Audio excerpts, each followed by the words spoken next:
fyrir íslenskar aðstæður.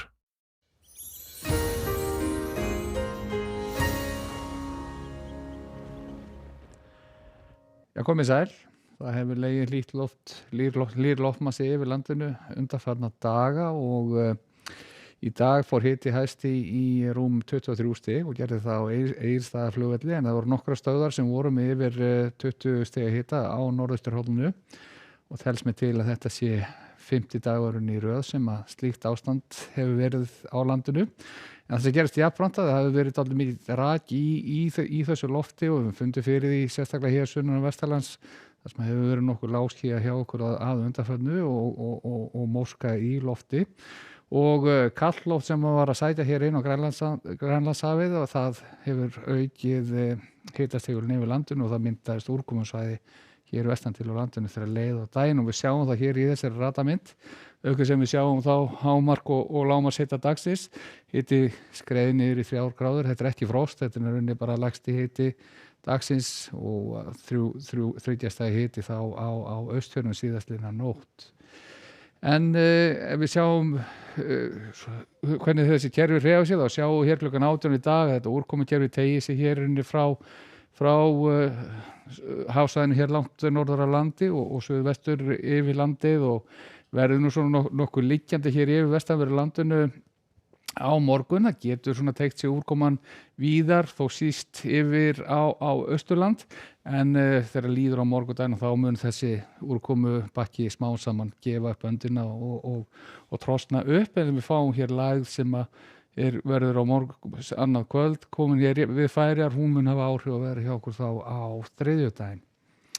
En lítum á loftmassan, þá sjáum við þetta hlýja loft sem yfir, en kaldara loft hér rétt vestur af landi og það gerir þennan sterka hitastigul yfir landinu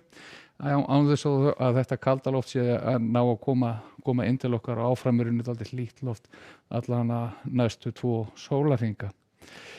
En ef við lítum nær þá sjáum við hér klukkan 18 í dag, það úrkomumerki svona nokkuð víða á landinu, þó sterkasta og mest viðvarandi merki hér vestan til á landinu sem síðan dofnar þegar líður á morgundaginn. Orðið svona norðlæg átt hér vestan til á landinu og jafnvel víðar land og klukkan 14 á morgun og þá verður staðan á þessa leið, það verður norðaustlæg eða norðlæg átt þá víða land, getur ringt á vestanverðu landinu vel fram eftir degi á morgun, byrjar svona að trósna eftir þessi skil og eftir hádegið og voruð úrkomu lítið seinnipart dags á morgun. En vinningshæfing, hvað var það svona veðri á morgun verður áfram norðausturhorn landsins og viðbúið að við fáum jafnvel 7. daginn á morgun þar sem hiti fer yfir 20 stig og verður svona spákortin að benda til þess að það gerist helst þá inn til landsins, síður kannski úti þegar nær dregur ströndinni. En lagði sig í nefndaðan og hún verður komin hér upp að landsteinum þá á þriðjudaginn og það mun rigna víða þegar úrkomukerfi lagarinnar fer vestur yfir landið fyrst og þá mest austanvert landið, en ekki þetta útiloka að það muni rigna í öðrum landshlutum og nokkuð ákveðin norðlæg átt á undan þeim skilum á miðvikudaginn og þá svona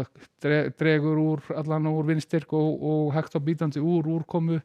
getur verið svona örlítið rigning eitthvað fram eftir degi, en það mun sé að létta smá saman til þá vestan frá á landinu, byrja vestanlands og getur síðan gert það í öðrum landshlutum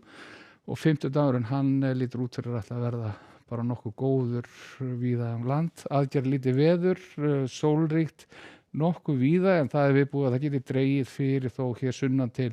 svona þegar að líða að kvöldi á 50 daginn, því þá er skil aðtæmna sig hér suður af landi og nægur raki til þess að það dragi fyrir sólu. En þá yfir til Evrópu og hafi verið óstöðugt víða í mið og suðaustur hluta, í suðurhlutanum að undanförnu orðið öllu betra ástanda á Balkanskaganum og víða á Ítalíu til að mynda á morgun, en enn eru skruggur víða í norðurhluta Spánar og við vara við því til morguns, en betra þegar sunnar dregur á Íberíuskaganum. og að lokum þá förum við hér yfir til Kanaríeyja og það er svona vestara hluti eyjaklasa sem verið ætla að fá einhverja úrkomu á morgun en batnandi ástand þegar austan dregur að hitatölur eru nú bara fínasta lagi en við skulum setja gott að vera í dag. Verið sæl.